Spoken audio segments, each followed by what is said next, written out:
నిన్న మొన్నటి దాకా అమెరికా అంటే కళ్ళు మెరిసిపోయేవి. సగటు భారతీయ కుటుంబాలకు అది land of opportunity. US flight ఎక్కమంటే లైఫ్ సెటిల్ అయిపోయినట్లే. కానీ ఇప్పుడు సీన్ మొత్తం రివర్స్. అసలు ఈ అమెరికన్ డ్రీమర్స్కు ఏమైనట్టు? డాలర్ల పేరెత్తితేనే వాళ్లలో దడ ఎందుకు పెరుగుతోంది? కార్నెగీ ఎండోమెంట్ లేటెస్ట్ సర్వేలో ఏం తేల్చిందో చర్చించే ముందు అసలు డాలర్ డ్రీమ్స్ ప్రస్థానం ఏంటో చూద్దాం. 60వ దశకంలో నెమ్మదిగా మొదలైన అమెరికా వలసలు 90వ దశకం వచ్చేసరికి భారీగా పెరిగిపోయాయి. 1960, 1970ల మధ్య ఇంజనీర్లు, డాక్టర్లు వెళ్ళేవారు. అది కూడా వందలు, వేలల్లోనే. అప్పటి లెక్కల ప్రకారం అమెరికాలో ఉన్న ఎన్ఆర్ఐలు కేవలం 18,638 మంది. 1970-80 మధ్యకాలంలో 147,997 మంది వెళ్ళారు.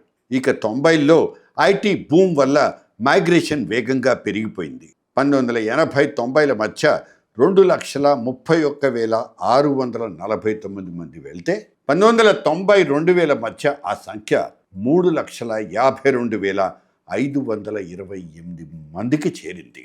ఇండియన్స్కు H1B వర్క్ వీసాలు అడిగినన్ని ఇచ్చేయడమే ఇందుకు ఒక కారణం.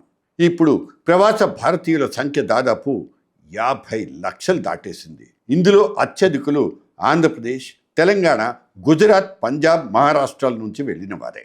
ఆస్తులమ్మి అప్పులు చేసి వెళ్ళిన వాళ్లే ఇక్కడ ఉండలేం మొర్రో అంటున్నారనేది లేటెస్ట్ సర్వే సారాంశం. ఈ మధ్య పబ్లిష్ అయిన కార్నెగీ ఎండోమెంట్ రిపోర్ట్ చూస్తే మైండ్ బ్లాంక్ అయిపోవాల్సిందే.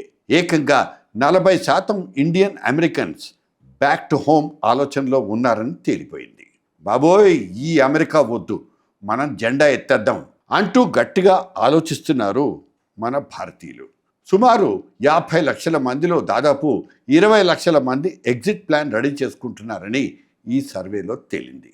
ఇది చిన్న విషయమా అంటే కాదనే చెప్పాలి. ఇంతకీ ప్రాబ్లం వాళ్ళలో ఉందా లేదా ఆ సిస్టంలోనే ఉందా అనేది లోతుగా ఆలోచించాల్సిన అంశం. అమెరికన్ డ్రీమ్ ఒకప్పట్లాగా కమ్మని కల కాదు, కళ్ళగానే మిగిలింది అనుకోవచ్చు. ఇందుకు కారణాలు చాలా ఉన్నాయి. H1B వీసాలు, గ్రీన్ కార్డుల కోసం దశాబ్దాల వెయిటింగ్ లాంటివి మెయిన్ బ్యాక్డ్రాప్స్. 50 ఏళ్లైనా గ్రీన్ కార్డ్ రాని వాళ్ళు చాలామంది. ఇక జాబ్ సెక్యూరిటీ తగ్గిపోతోంది. AI పుణ్యమా అంటూ ఉద్యోగాల కోత కూడా ఎక్కువైంది.